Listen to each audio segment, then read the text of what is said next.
Welcome to the Weekly Workplace Podcast, your hub for leveling up your workplace skills with a journey to success that's anything but boring. Get ready to ditch the dull and dive into the dynamic. Imagine high fives and fist bumps for triumphing over frontline challenges and confetti cannons for nailing your leadership goals. Our episodes feature interviews with industry game changers, spicy tips from trailblazing pros, and mind-blowing techniques to turn you into the office superhero you were meant to be. So, whether you're rocking the cubicle life or leading from the corner office, grab your cape and get ready to soar to new heights with the Weekly Workplace.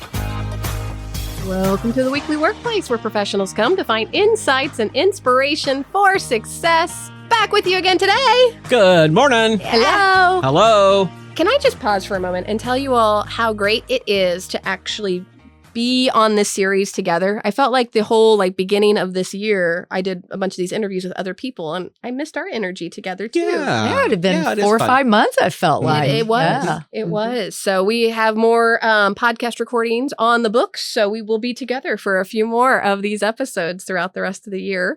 But right now and today, if you've been following along with us, we've been in the 6 Types of Working Genius series. And so last week we discerned through our genius of discernment, right? Now we are on our genius of galvanizing. And we are so fortunate to have a galvanizer on our team in Miss Ray. I wanted to just ask you before I throw out the working genius definition of it, what does galvanizing mean to you, Ray? Oh, gosh. The first word that comes to my mind is mobilize. Mm-hmm. You know? Mm-hmm. Mobilize, because this is definitely in that space of activation, right? But you got to have the people together, you got to have the mindsets together, and so I think of mobilizer. Yes, that's a great word. It really is. That really is a great word. It is, and that is almost spot on. I know and I always stray away, and I even said it on our first episode, that idea of cheerleader. That's not exactly what you're doing. It's not just getting the excitement around it. It is the action around it too. So generating the enthusiasm and the action around the idea or the solution that's really been discerned down. Mm-hmm. And so that is an important space. And unfortunately, sometimes, and we talk about this stage of work in general, the stage of activation, being forgotten in work processes frequently. And so tell me, have you all ever experienced being on, a team? I know you are the galvanizer, but where you haven't had anyone else, or a leader maybe hasn't positioned people appropriately to galvanize the work process? I can't think of a time when I've worked on a team that we didn't have that. And there are times when it didn't come from the leader, it came from other people. Mm-hmm. I'll say this though, I think that there's a lot of inspiration that comes from this particular role. And I get that from you all the time. I mean, you constantly inspire me and motivate me and that kind of thing. And I bet this is somewhat difficult sometimes, because this is, to me, also about change, right? Yeah. You're trying to mobilize people to do something different, usually. And that's hard for people to jump off and go do that kind of thing. Mm-hmm. I applaud you for all those talents that you bring to our team to move us along. Because otherwise, we'd still be back talking about it, thinking about it, and putting off a decision about it. Or I would just be saying, we're just doing this, and it would be the wrong thing to be doing, and I'd have no excitement about it anymore. So, it is such a valuable asset to the team. So thank you, Ray, for being you. Have you had experiences where you haven't had that, or felt like you couldn't be that on the team? Oh, yeah. Honestly. And, what I thought of was things just felt very disjointed. Everybody was kind of doing their own thing because there was nothing that was bringing us together. So a lot of rogue agents out just kind of fulfilling their own mission. And there wasn't that unity. So movement was very slow. I'll also say this, I think there was probably a lack of trust that was built, because we didn't know what we were doing, and why aren't you doing what I'm doing? And, then we kind of second guessed each other. And so I think there was that lack of trust and just feeling very strung out without that galvanizing moment or galvanizer. I would agree with you. And I've experienced that as well. And it is emotionally and physically draining to feel like you just go from an ideation stage straight into do the work now. And you miss that key component of, is it the right solution? And are we excited about it? That is unfortunately something I've seen all too much in previous careers, just because I think the nature of the work, right? And it's task oriented, check the box, get things done. You've got to have this space of mobilization. I love that word, mobilization. So let me ask you, Ray, in your space of galvanizing, what do you absolutely crave to be able to unleash your galvanizer? I just need the space to have my energy because I think Dewey mentioned this in a previous one, but it's so natural to me that I don't think about turning it on or turning it off. And I know my energy is exhausting for most people. And so thinking about having that place, because I'm also in that invention. So my galvanizing with invention, like my t-shirt would say, I've got an idea. Right? Like, that would be my t-shirt. Because I know Becca would say, and I know how to implement it. Yeah, look, just point, I'm there. So I think respecting that energy, and you don't always have to be in the room for it, but just respecting that energy to get excited about something. Yeah. And I talking about the respecting the energy, there's something you always say, and it's energy attracts like energy, right? So when I think about this, I think of how when you come with that idea, how important it is as your colleague to be like, yeah. Or even maybe sometimes like, no, like having some type of reaction though. Like apathy, I feel like probably drains you. Oh, yes. Yeah. And I confuse discernment sometimes with apathy. I'm like, why aren't we doing anything? And so there again, that's that moderation, regulation, but it's also knowing and trusting my team, that they're not just not doing anything, because galvanizing is very visible. You can see me galvanize, right? Yeah. Discernment isn't as visible. Yeah. It's a more of an internal process. Even though you're an extrovert, it's still, you've got a lot of that going on, and it might look like no one's taking action. But a galvanizer, it's very visible. Right. What are you crushed by then? Let me ask you that. What absolutely drains it even more so? Anything else besides apathy? Perfectionism. Sorry, Ray. No, yeah. Okay. Thanks. And I want to honor her recognition of that in the fact that, continuing to not release something until it's absolutely perfect is probably, in my mind, as weighing as not doing anything at all. Yeah. But again, I know the motivations. I know the integrity behind what's doing that. And for me, I know it's not apathy. Right. That word I would not use for either one of you ever on anything. So I know the internal motivation. I got a question for you. So how is this galvanizing? How would you say that genius has affected your leadership style? Well, in some ways, I wish I could give some of it to other leaders, because I do feel, the idea of leadership is to galvanize, mobilize your people around a powerful mission that's meaningful and, charge. So in some ways, I see that as I'm blessed that I have that natural gift, and it does energize me. It does bring me joy. And so I think as a leader, I will say this though, that doesn't mean title.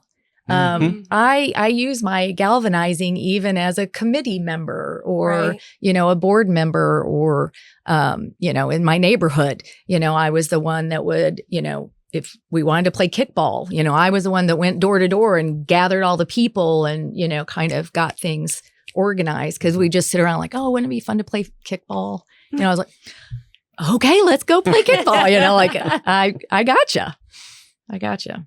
What I appreciate you said there actually is what also resonates in the book, Patrick Lencioni's book, The 6 Types of Working Genius. He talks about that. He doesn't have, as a leader and an author, a widely known guy, he doesn't have that genius of galvanizing. And for many, many years, he talked about how he felt like he was letting his team down because he didn't have it. Until he started this whole process of Working Genius, and they started putting the vocabulary to it and all of that. And then he started realizing, I don't have to have it as long as I have somebody on my team that has it. And so going to that person now and positioning them, I think, Dewey, you had said it in maybe one of our first episodes where you had said, like, I don't lead team meetings. I let Ray do that because Ray is able to mobilize, right? And then you also are great in inventing. And so creating all those new ideas too, that's what we need in the team meeting. So you're right. It has nothing to do with titles sometimes. It's all about just getting people in the right places. Right. And I think you know even how to do that. So when I think about that, even in terms of mobilizing other folks, you're able to really see and position people. Even on that committee, for example, I would see you being the one that's like, okay, would you be interested in doing this? Or do you take on that role sometimes? I do, because I think I've studied. So as a competency, understanding and visualizing people's strengths, and when their energy lights up, like that's what I'm looking for, is their shift in energy. Like, oh, that sounded interesting to them, or something's coming up for them that created that little smile or giggle, or and so noticing those things and then asking questions about it. One thing about galvanizing is, and Dewey, you were right, it's usually around change, whether that's a big change or a little change. If it's going from rest to unrest, there's some kind of change in status. Maybe it's an idea, maybe it's a process. And so that's where my galvanizing influence comes in. But I really remember, and I tell this story, my daughter was 3, maybe. She was pretty little. And she is, as we've spoken of, introverted. And as an adult, she's much better at moderating that. But as a little person, as a 3-year-old introvert, like, wow. I mean, she was like Velcro to my leg wherever we went. And I remember we were at an event, and all of these different families were there, and children, and there was a play area, and then the adults were out, doing what adults do.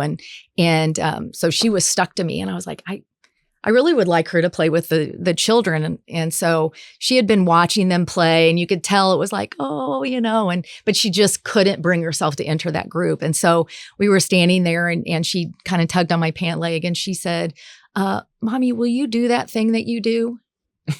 And I knew exactly what she meant. Like, will you get me in? Will you get me into the group? Will you, bring people to play this so that I can be included in that? And I just remember that was like, even though it's so natural to my being, that was when I was like, oh my gosh, that is the thing that I do. And even a 3-year-old had noticed it. Has recognized it. Absolutely. And then I probably failed to mention she's absolutely brilliant, but she is very, very smart. However, that's when it first became very conscious that was something that I did. So, if we're talking about this idea of galvanizers as change, and understanding that change brings that fear of the unknown, you always seem fearless to me. So how do you handle that fear of the unknown? Because I feel like I'm also capable. Okay. Just that's the fun of it. And I also see, in going through something that might be unknown, it brings out the gifts and talents in others that maybe they didn't recognize in themselves. And that's when I absolutely light up. Okay. When other people are going through that uncertainty, and they're like, oh my gosh, I got this, or I know this, or I've learned this about myself, or I actually have more potential than I think I do. Or look at what we created. Yeah. And just like, see, I knew it. I even think, I know we're mentioning a lot about the change processes, and I see where that plays such a huge role. But I also see times where teams become just stagnant in general, right? It doesn't have to be any big type of change process, but like, I think of there's days like you're like, I think we need to do like a team fun day, right? And I'm like, Yes, we do need to do a team fun day. And so those little pieces too, you are great at recognizing when energy levels might be a little off and saying, okay, what can we do to bring the excitement and the enthusiasm back up again? Yeah. It is a remarkable skill. And I think that's one of the things, if you're going to ask the questions, this question, because I saw it on the list, but, how do people tap into that? And I think the way is to be asked, because people count on me for that. And I know it in this team because I know us, but just like my daughter, people count on that to happen. And when it doesn't happen, it doesn't get filled. And so I know that even though we might not be able to go to bowl right now, that I know I can bring that up again. What is some, so I'm just curious, memorable successes that you've had because of your ability to kind of galvanize others? Anything that sticks out? Oh my gosh. A lot. When Dewey and I worked at the bank and we were building ATMs around the city. And of course, ATMs back in the day had more problems than they do today, technically. And so I came up with an idea to get on-call ATM people. And so I kind of built this in my mind, this invention in my mind, and I proposed it to my boss. And like Dewey, she was just like, try it, go with it. You're going to, there was no risk. And so I built this team and it gave people extra income if they were on the on-call team. And so I built this team around ATM on-call, and then we did ATM teams, so now we had dual control of, ATMs ran out of money. There were so many things that grew out of it. And I still think about that because it was from nothing. And now we don't need them because ATMs don't have any issues. And I remember that. And it was a huge impact on the service that our customers got because, if an ATM breaks down after banker hours, nobody gets their money. So, it really changed and customer satisfaction grew as a result of that kind of stuff. So it had big impact in the bank. Yeah. Well, and what I loved is you used both of your geniuses in that. Number one, you invented the idea, right? So your invention genius. And then you were also able to galvanize folks around understanding the benefits of this and getting them excited and showing them the kind of the what's in it for them. And there was energy that was created because of it. So I've invented a lot of things. Yeah. They don't always get implemented. But things grew. I got to go and travel to all the other banks that the family owned in Texas and Oklahoma and Southern Missouri. And I became the trainer of ATM. So, that kind of fed a little bit of that piece of me as well. So it did open up. But trust me, there were ideas I also proposed that were like, maybe not. Like a in-bank daycare. Oh, I love that idea. That was a great idea. That was a good idea. And I had a big leader on board. She just didn't stay. Yeah, that's true. So how do you balance? I'm curious about that because we mentioned, I've had some ideas that maybe weren't so great, but how do you balance? No, all the ideas are great. Let me say. Okay, they were all great. We were other people maybe not. Just not galvanized. Just not galvanized. Gotcha. How do you balance that enthusiasm and that drive with kind of the need for proper kind of planning and execution? I think you're a very thoughtful person in all of that space, but is there ever conflict there? Oh yeah. Being open to feedback, I think, was the first thing, and recognizing when somebody had the heart and capacity to say slow down, take a beat, that kind of thing, and just kind of help me recognize those moments where I might need to dial it down in order to get my point across, So that's one thing. For me, internally, it's also a feeling. If you've ever been water skiing and so you're crouched in the water, you've got the rope between your skis, and that first pull and your hands and your head get up over the tips of your skis, you're not going to be able to stand. you're going to make a head dive. And so I think sometimes I can feel when my head's getting out over my feet. And that now at this age, I've learned, maybe sit back. I'll tell you, I lean into my teammates because they're both very good at sitting back and analyzing and saying, wait a minute, let's rethink this. Discernment. And that's what I'm saying. Or have you thought of this? Dewey has said that more times than I can count. And I'm like, no, I haven't, usually. Or Brianna's got some idea that nobody thinks about because she's so creative. And of course, I haven't thought about that. That's a really smart idea. So, but I do have that feeling of getting my head out over my feet and come back, and I've got to build a process, maybe think shorter term sometimes. Mm-hmm. Have you seen damage in your relationships as a result of having this genius? Well, yeah, I think any strength when overused can come back to hurt you. I guess I want to know, what kind of resistance do you usually face, as a galvanizer, wanting to mobilize people, get people motivated, inspired to change, and knowing that that's difficult? What kind of resistance do you commonly face as a galvanizer, and what do you do to kind of overcome it? Because it can seem very pushy and people aren't ready. And I think a galvanizer can still galvanize, but there's always a best time. And for other people, some people like me, it's in 30 seconds, for others, it takes longer. So I think there's been space put between those relationships when I'm just trying to move forward and not necessarily considering where that other person might be in that process.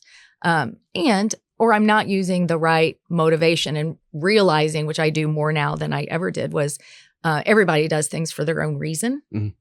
And it doesn't mean we can't do the same thing, but I'm doing it for my why, and you are going to be doing it for your why. And my why doesn't have to be your why. And so when I recognized and respected that, there's less gap in relationships, or hopefully less damage. That's great. I think just to put a story to that, I'm even thinking about our current rewrite of the supervisory certificate series. And we've been talking about this for months now, and it's on me. So listeners, I will take full ownership of that. My discerner has been processing it too much, and to a point of analysis paralysis. You've given me that space to process. And then so when we came together, and every meeting we've ever had, you're like, yeah, okay. And so I feel reinvigorated, and I'm ready to like push it forward even more. But I think that what you just said, I feel like that was kind of a perfect example of how you kind of recognize where somebody's at in that space. And then when the time is right, it's like you can kick it on, and it's perfect, and it pushes the whole process forward even more. That takes some honing for sure. Yeah. Yeah. That takes some honing. I guess, Clifton Strengths would call that going from a talent to an actual strength. Yeah. And a lot of patience. Yeah. So she has a lot of patience with me, listeners. Do I? I was going to say, what is the downside of the galvanizer? That's definitely learned. Mm-hmm. And it's process of maturation. Yeah. So let's do this with our time that we have left. I'm really curious about, number one, how do folks develop this skill even more? Because there's a lot of this that comes from a space of just internal inspiration and motivation. And we've always said we can't give people motivation. So how could people tangibly develop the genius of galvanizing? And then beyond that, I also want to kind of the opposite of the spectrum. We'll talk to how do folks regulate it? Okay. So let's start with what is the development strategies that you have for This is my favorite question. Find your passion. Find your passion, because the one thing I think that's so easy for me in this job is literally this is my passion. I am absolutely every day, every moment working out of my passion. Absolutely. I mean, every assessment we've ever taken, every book I've ever read, every research study, I'm just like, yep, This is it. So finding your passion, because I think that why you do what you do helps you in the face of setbacks, and tying yourself back to that passion. I also think in thinking about that, regulating it is, and this is where my coaching, what I love about coaching and why I'm so passionate about coaching is a lot about taming that inner critic. That gremlin that for whatever reason feels like that voice is trying to keep you safe in some way. But it's also a way to keep you playing small. And I heard an author call it, the difference between full size and fun size, and for a galvanizer, I mean, that makes sense. But so I think that's the way, is really getting a handle on what that inner critic is telling you. And it's not just a matter of thought replacement. But in coaching, we go through different exercises and questions and kind of on a different path, but because that's just one very, very small thing. But so I think those would be my, find your passion and then figure out that inner critic. I like those. How do we support you? Like, we don't want to take the energy away from. So what do you need to feel supported in your genius? I think you just said it. Don't take away the space to have that energy. That's probably why I'm best in a cube and not an office. Like, when I come, well, sure, you get to see everybody out. And I'm out. I don't feel like I have any walls. I can just talk to anybody, and which I do. I know Dewey hears me muttering sometimes, but just that ability to mobilize. You've got to be with people, I think. I think that's another part of your passion, is that you just like to be with people. Yeah. And that gives you a lot of energy, I think. Yeah. And that's where working from home has been more of a challenge than I thought it would be. I bet. Yeah. I'm curious because I know, and we call them our PTMs, our production team meetings, but it's where Ray and I come together every other Monday and we're working to move projects forward. Do you find it helpful? Because I'm thinking of kind of as we transition into this next stage of work, which is that implementation stage. Do you find it helpful pairing with folks who have maybe geniuses in the execution stage, the implementation stage? Yes, because my genius are in the first two stages. I just want to come up with ideas and then get people excited, and then I want to move on to the next idea. Like, I have a very hard time running that fourth lap, on the 400 meter. That's because you're probably inventing, the next thing, Yeah. Yeah. And so when you say patience, that's why I laughed, because I don't feel like I have patience for seeing things through. So yes, the pairing with you mostly, because you have a genius in that space and I have a frustration in that in acting space. I'm a doer, but the doing is in the mobilizing. Yeah. Yeah. It is interesting the way, again, I just think of how we work as a team and just our processing of different things, because then what I do, so after those PTMs, sometimes there'll be an idea that we've come up with and I'm discerning it. And so then I'll go back to Dewey and I'm like, what do you think about this? And then his wonder will take off again. And he starts asking, well, have we thought about this? And then I'm going back through and I'm like, okay, well, let me do this now based off of what I've heard from both of you. So my enabler comes in there. But I mean, just the beautiful harmony that comes in the work process of honoring everyone's genius on the team. Well, I hope we have just a few more moments. Yes. Because I think what we didn't address is, this is my genius, but this is your all's frustration. And so maybe we speak a little bit to that. Like, what is it like to work with a galvanizer? Well, it's exciting. I'll say that. No, and I mean that in a very sincere way. Working with you, it exposes me, because you're out there getting things, mobilizing people, getting things accomplished. And so I get to see all that. And so that's exciting to me, because then I get to wonder about, what's the next iteration about this, that kind of thing. I will say that, it's probably that conflict between you and me is through my discernment and your galvanizing, probably. Because when we talk about this all the time, right? I want to come up with you and I want to kind of come up with ideas, but I want to talk about them. And I want to slow it down and Ray's like, let's speed it up. Yeah. And so that's probably where I would say our majority of our conflict probably comes from. But we know that about each other. We've been working with each other and learned that about each other very early on. And so I think that, I know I've come to appreciate that difference. Yeah. Because I know I don't have it. I get tired of having to try to mobilize people all the time. I want you to be self-mobilized is how I look at it. So it's nice to have that strength that I don't have, right? Yeah. And I've learned to appreciate that. But it did take some time, to get through that. Mm-hmm.